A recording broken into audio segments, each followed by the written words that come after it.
Hello, and welcome to Hadassah On Call, New Frontiers in Medicine. I'm your host, Mayan Hoffman. I've been a health reporter for more than a decade of my nearly 30-year journalism career. But in recent years, writing about health has meant writing about technology, because innovation is transforming medicine in ways we never could have imagined. From cutting-edge machines to AI-driven diagnostics, science and technology are quite literally saving lives. And honestly, it's super cool. Take skin cancer, for example. It used to be that early detection relied almost entirely on a doctor's trained eye. But now, Hadassah has a revolutionary machine, the only one of its kind in the Middle East, that can map every mole on a patient's body, track changes over time, and even predict which might turn cancerous. What does that mean for early diagnosis and survival rates? We're going to find out. And then there's proton therapy, a game changer in cancer treatment. Instead of damaging healthy tissue, it delivers radiation with pinpoint precision. Hadassah was the first in Israel to start using it last year. But what does that mean for patients? And could it become the future of radiation therapy? Joining us today are Professor Aron Popovtzer and Dr. Rony Schreberk Hassidim. Thank you for being here. Professor Popovtzer and Dr. Hassidim, thank you so much for being here today. So I want to start with you, Dr. Hassidim, if it's okay to talk about early detection of skin cancer. I know that that is extremely important to diagnose early. Explain to us why. That's a very good question. So I would say that skin cancer is something very common. When we talk about skin cancer, there are several types, but melanoma is kind of like the deadliest or the most fatal. So that's kind of our focus today.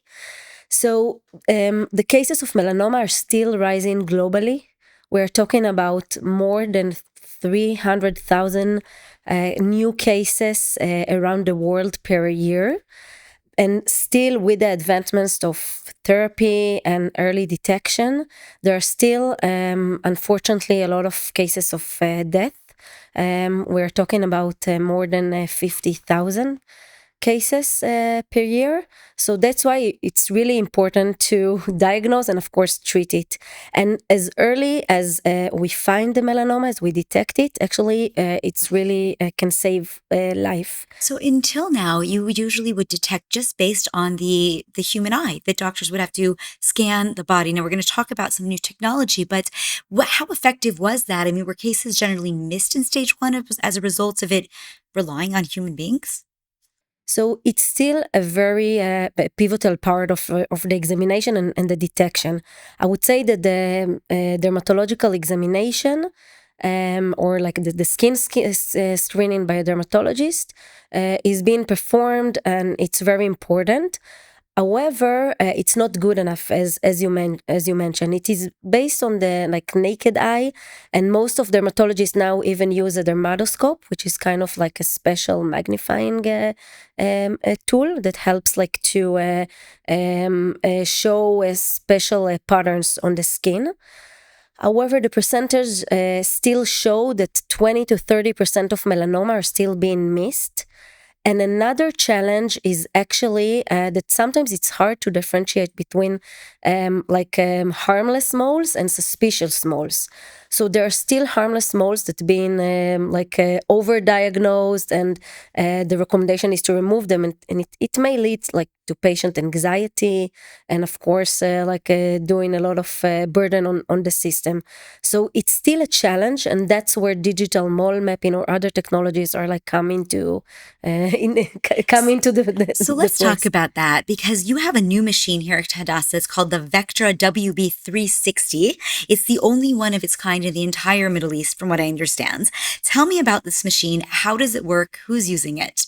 Okay, so that's great. We are very excited about this new machine.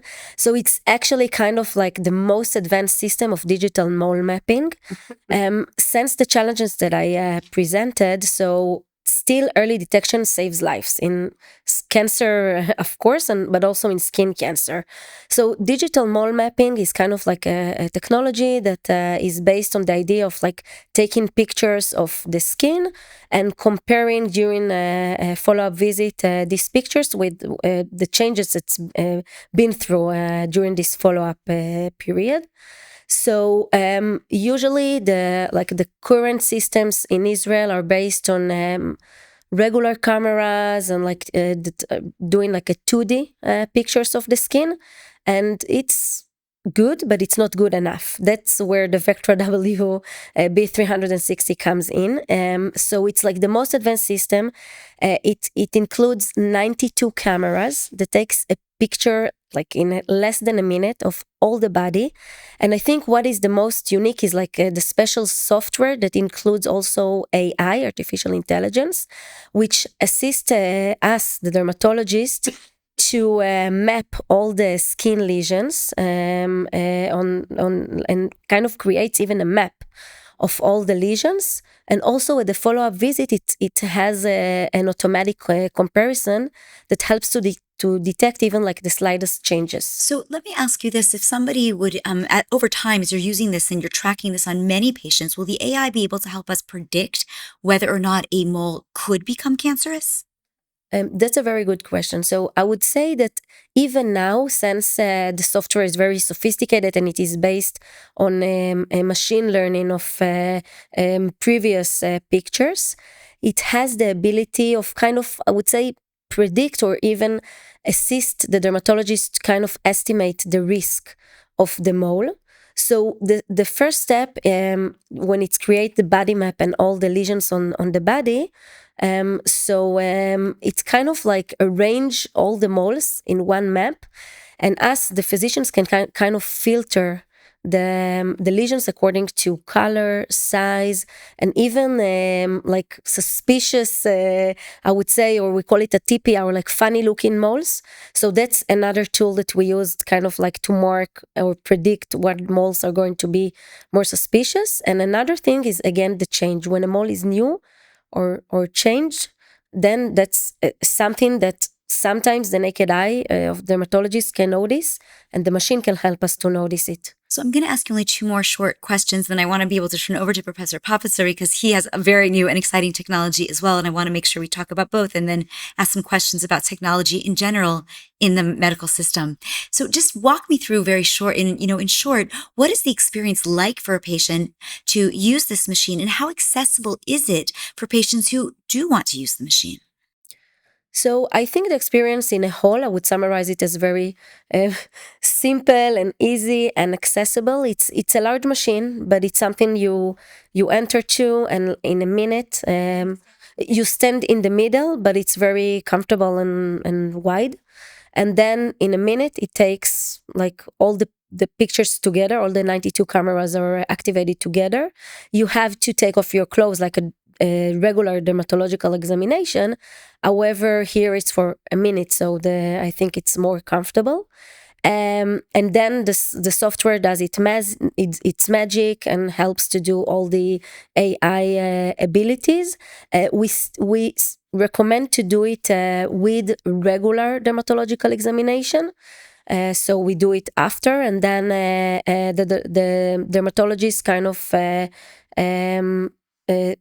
estimate or go through the abilities of the softwares and the map, and kind of combine his recommendation in order to make a really accurate conclusions. And as I said, in terms of accessibility, this is the only machine like it in the Middle East. Can people actually use it? Is it people make appointments? So I think so. It's becoming very popular. It's very new here at Hadassah. I would say that it's accessible. The only thing is that like it's the only machine at Hadassah. It's covered by a private insurance, and you can schedule an appointment. I think it can be available for everyone. Now we really concentrate on the high risk populations because of, again, availability and accessibility. That means that people that has a family or personal history of skin cancer, fair skinned, or previous sun exposures, those are the main people that will benefit from the advantages of this new technology. Unbelievable. Now, I want to turn to you, Professor Popovtzer, because you're doing something very unique as well. So, first of all, thank you for being here again. You're working on something called proton therapy, which is a very innovative form of cancer treatment. Tell me exactly what it is. How does proton therapy work? So our standard radiation is given through what we call photons. With photons is given all over the world. The advantage of photons is something that we're used to using. And we have a lot of machines and computer systems that make it very useful and actually create angles and beams which try to take down the toxicity. When we talk about radiation in general, the problem of radiation, it doesn't matter what type of radiation we give, it's electrons, photons, protons, and so and so. We always focus on treating a specific area. And no matter what you do, the area above, beyond, before also gets treated. And this is something that's related to the physics of the energy that we give. What is unique for protons, in contrast to what the standard treatment, which is photons, it has a specific way of physics in which there's what we call the Bragg peak. It reaches a peak of energy and right away it falls from 100 to 0. And therefore, the biology of the energy itself creates a system in which you can lower the toxicity. And this is important to say, the big advantage of protons over photons is toxicity. The problems with using protons machines, I don't want to get into these technicality issues, but in general, the machine is much larger. That's one problem. The second, you have what we call the gantry. You have a large hand which gives the radiation itself, and in protons, this hand is several meters, meaning that in order to give such a treatment, you need a building which is 10 meters high, which is 100 meters at least size. And this is very expensive, first of all, and second, not very accessible for many places. So let's talk more about that, because it is huge. It's a massive, massive machine. We have to store it, I understand, outside of Hadassah. It's stored in... So actually, our machine is unique. It is not large. So what's unique in this Israeli startup company called PCure, which is combined and works together with Hadassah. So we are developing it. We took a machine, which is a brilliant idea. We took it from the idea and we turned it into, we got an FDA approval, and we're able to use it by taking the machine step by step, validating it, making it from something theoretical to something that treats. And I can say in general, the problems with, and the advantage, disadvantage of any radiation is the most of the radiation are based on the fact that the patient lies down in a way, and you want to treat him from several angles, and you have this huge beam that has to go all over it. Meaning that you have this gantry, which is several meters, and you need 2 gantries, and you need also the diameter of the gantry, which is able to turn around. The idea that was developed here in PCure together with Hadassah is that instead of having the beam turn around the patient moves around the beam. And therefore we have one beam, which is 3 meters long, which is not very big. And the patient, instead of lying down, sits down on a chair. And it's such a simple idea, but what's great in innovations is always when you think of something that works at the end, you think, why didn't I think of this before? It's the easiest thing to do. So instead of moving the beam, you move the patient. And the patient sits in a chair, and we move the chair into 3 or 4 angles instead of moving the beam. And the patient is not very large. And therefore, we have the opportunity to treat a patient with a proton machine in a room which is not much larger than our standard photon machine. And this is the big difference, and this is unique for this machine. Furthermore, the fact that the patient sits down instead of lying down gives us many advantages. For example, many of these patients are claustrophobic, specifically when you put a mask on their face. And when you sit down instead of lying down, it's just easier. Now, for other reasons, for example, when we treat the lung, we always have the problem of gravity. and the lung moves. But when the patient sit down, the gravity helps us actually, because it takes the lung to a constant way that it's in the same area for a long time, and this is also better. So actually, I think that the revolution from what we're doing here together with PQ are two things. It's a unique proton machine, first, and second, everyone is thinking now about radiation after we started this, that maybe it's better to have the patient sit down in a vertical position instead of in the classic horizontal position. And this is something unique for what we're doing here in Hadassah. And I must say that obviously this is the first proton machine in the Middle East, as you mentioned before. And actually, this is the first vertical machine in the world. And we're very proud of that. What kind of cancers are you actually treating with the machine? And do you have any early results to show that it's working? So at this time, for reasons of our connections with the Israeli health system, we are treating mainly recurrent cancer. Those are frustrating and hard to treat in other options. We are treating brain, head and neck, spine, mediastinum, lung, and now we're starting to treat pancreas cancers, mainly focus on those patients who already were radiated, and therefore there is large toxicity that we really can gain from. It's not that we think that all patients need to be treated in proton machines, but I think that in any case in which the toxicity is terrible, you will gain a lot from the proton machines. And this is the main essence in what we're doing now. Now, why do we only have one? If this is working well, if it's small enough and it's FDA approved, couldn't we make it more accessible? Wouldn't other hospitals also be So I jumping think on that at board? the end of the day, we know that after our first study, we presented data from our first study. We've presented it lately in the PTCOG, which is the main proton congress, and people were thrilled about it. I think it's going to change in the world, and we already know that the company that we're together combining with is have relationships with Australia, United States, Europe.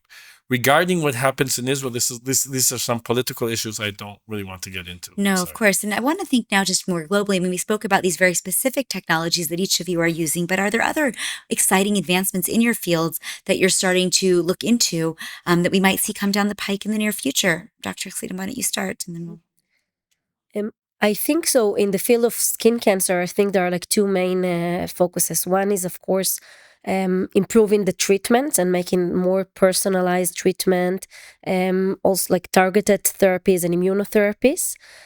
So here at Hadassah, there are like a very strong team combining clinical and research, led by Professor Michal Lotem.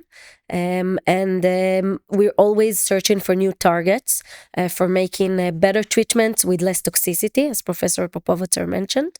And another focus, again, is early detection, because I feel in cancer, specifically as we mentioned in melanoma, when we detect cancer early, then we can like save life, or at least the treatment the therapies are easier. So at least on my plate, I try to focus on combining systems like Vectra WB 360 and combining the morphological signs of skin cancer with finding even newer markers, molecular markers that can help us together to really detect the skin cancer early and kind of like understand better which moles are going to, as you say, to predict which moles are going to be cancerous and which aren't as early as possible. And what about you, Professor? So I think that what we're trying to focus on today in cancer is kind of similar to what Dr. Hassidim has discussed, which is AI. So we know that now the buzz is AI, but how can we use AI in order to improve our outcomes in cancer? So one of the big issues in cancer is that you don't always know to predict what patients will respond to which treatment. And this is a big thing, because one of the main issues is you sometimes give treatments that don't work, and then they can cause toxicity, whilst you could have given another treatment that would have worked and cost less toxicity, which could be quality of life, and sometimes also economical toxicity, which is something very important. What we're doing now in Hadassah is we're a part of this huge grant that was given through the Israeli science minister. We're doing liquid biopsies for all patients with cancer. Liquid biopsy is a way that you can take some samples from the blood, either DNA and RNA. We're combining this from tissue biopsies from the patient's cancer itself, and we're combining this. And this is the AI part from all the clinical data that we get from all the patients and all the imaging data, and the AI job is basically to try and analyze all the data we get from the patients, and through this we'll be able to predict better which treatments to give to each patient, which patients need earlier treatments. So sometimes you can detect cancer early, and if you would have treated the patients earlier, you would save them. On the other hand, some patients don't need this, and this is a big question. And this is important to understand, that even though we think we know everything in medicine, it's changing, it's evolving, and some of our treatments just don't work for some people. And this is what we say in general, which is we call personalized medicine today. And the personalized medicine means that if the smarter you are, the more data you get, and your capabilities to analyze and understand the meaning of the data, you'll be able to treat patients better.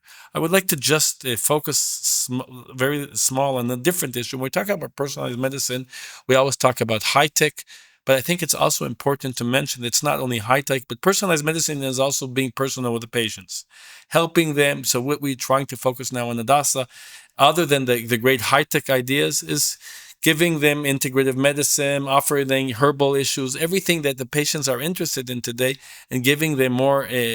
We have to focus on the patient needs, and the patient needs is not always what we need. Sometimes they look at it different, and I think that the future will be in the combination of combining the most advanced technologies together with the patient's necessities. And that's why we say that medicine is an art and not only a science. Oh, I really like that. Let me ask you if I can just jump back to the AI and machine learning for a moment. In terms of this, predictions being able to really happen and be effective, how far off do you think we are from seeing some of this truly come to fruition, so that we can really see a revolution around, being able to early diagnose or even pre-diagnose and stop a patient from being sick? So I think that if we go back to this whole idea of early detection and pre-diagnosis just 2 or 3 years, and we're seeing that it's moving so fast. And this is based on the fact that, with all the respect to us as doctors, this is based on the capabilities of the computer science. And as we know, it is leaping so quick. And I think the importance for us as doctors is to understand what technologies to use, and to use them for what we can do. We don't have to be a genius in computers, and I must say that I'm not a genius in computers. On the contrary, I don't understand much. But I understand the capabilities, and I understand that we have to collaborate with people, and we have the people to collaborate with. And I expect, I don't know what to say, because when 10 years ago, they said there would be an automatic car in 2 years. And if you drive in San Francisco, you can see these automatic taxis. But other than that, it's not that common now. But since it already arrived in San Francisco, I think that in 3-4 years, we'll see it all over the world. I think in the AI, we're in the same position. In 2-3 years, we'll start seeing these all over. And in 10 years, I hope that the medicine will change. You look like you want to give a comment. Is there something you want to add? I totally agree. I feel like once you start something and you see its advantages, like using AI, and like even based on studies, they showed it's really assists and aids us physicians in making this better decisions for our patients. So I feel once it started, it's kind of like going to burst. Still, I say it with cautious, because we always have to be aware, again, as Professor Popovtzer said, to the capabilities, but also the disadvantages, also ethical issues, of course. And really, the most, I would say, I don't want to say the most capable physicians, but like people that really kind of understand how to use it and how to use the advantages of these systems, they should be the ones that kind of lead the way. And luckily at Hadassah, we have the teamwork with the AI staff and the medical staff. And I think this is the main, this is the golden way. Well, and I think you're really leading into what is going to be my last question. I don't usually like to end on a negative note, but I do think we do have to discuss the challenges of this. What are the biggest challenges that are keeping this from doing the leap even quicker or even more effectively? What's holding us back if we have the technology, we have the knowledge? So maybe you'll start and you'll comment as well. I think the disadvantages or the challenges are still, first of all, on the technical level, of course. Second of all is mainly ethical, because we have to kind of better understand how can we rely on artificial intelligence without doing too much damage. I would say that in the field of dermatology and skin cancer detection, we still have to be cautious about it, because we see the abilities, which are amazing. However, the system is more sensitive than the physician. It will alert more than what really is, and that's why it's always we say that the AI doesn't replace the physician, but it assists. It means that you always have you have to combine it with the experience and kind of like the clinical context, which again the dermatologist and the physician has. And this is also going to be the future.